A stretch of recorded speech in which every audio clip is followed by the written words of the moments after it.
This is Miss Hildreth again, Blizzard Bag 3, final one. Um, so I'm gonna switch to preview mode again. Gonna click.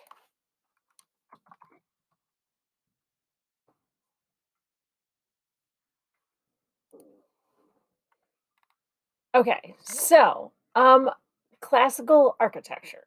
So everything comes from the ancient civilizations, right? So you're gonna click on this video link. You're gonna watch the video, and you can take notes if you want, and then you're gonna answer the questions. There are different types of columns that came from ancient Greece and ancient Rome. And I think this is interesting as well as you'll look at buildings in a different way. So, so you click on the video, and it's going Welcome to. back to episode 2 of Terminology Tuesday. So this young lady is a graduate of Ohio State, and she made this video, and she talks about like she said, the terminology or the wording behind different types of architecture. She's going to show you some pictures, give you some details, and then you're going to come down and here's a picture of the actual types of columns. So I'm just going to play a little bit of this. A short video series that I started on my channel last week where I teach you, architecture enthusiast, architecture student, student of architecture, anyone, I teach you important terms in architecture that you may or may not understand. So today I am going to be talking about the classical orders in architecture.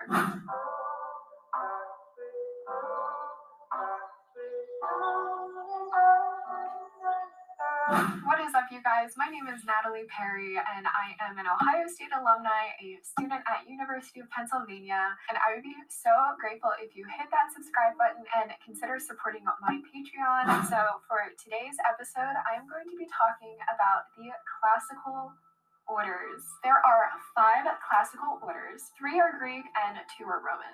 And these classical orders are everywhere in architecture. It's really good to know, but it's really predominant in antiquity and in architecture history.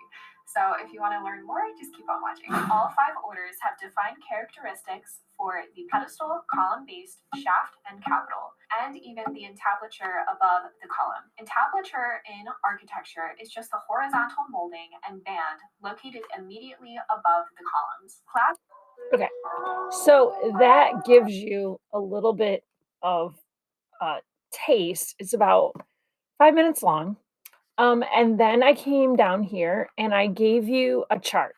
So you have Tuscan, Doric, Ionic, Corinthian, and Composite. So a Tuscan. This Roman order resembles the Doric order with a simple bowl-like capital and no flutings or ornament. So the bowl-like capital is up here. So you have your pillar, right?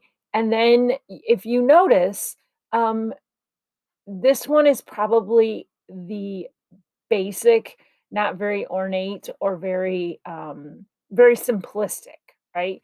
And as you go along, you'll notice uh, like circles, you notice um, markings, or like actually, we go from a plain pillar or column to a column with markings and like carvings, I guess, is what I would say.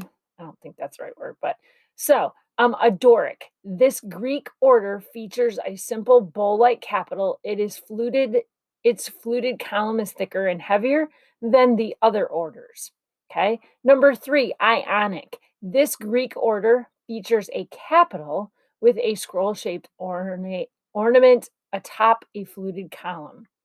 Corinthian is number 4. This Greek order featured a bell-shaped capital with 2 rows of acanus leaves and a fluted column. And the last one is a composite.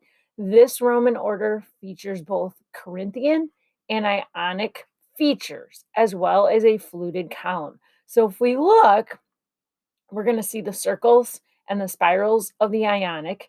We're going to see the ornate markings similar to the Corinthian, and you see how the column or the pillar has the indentations.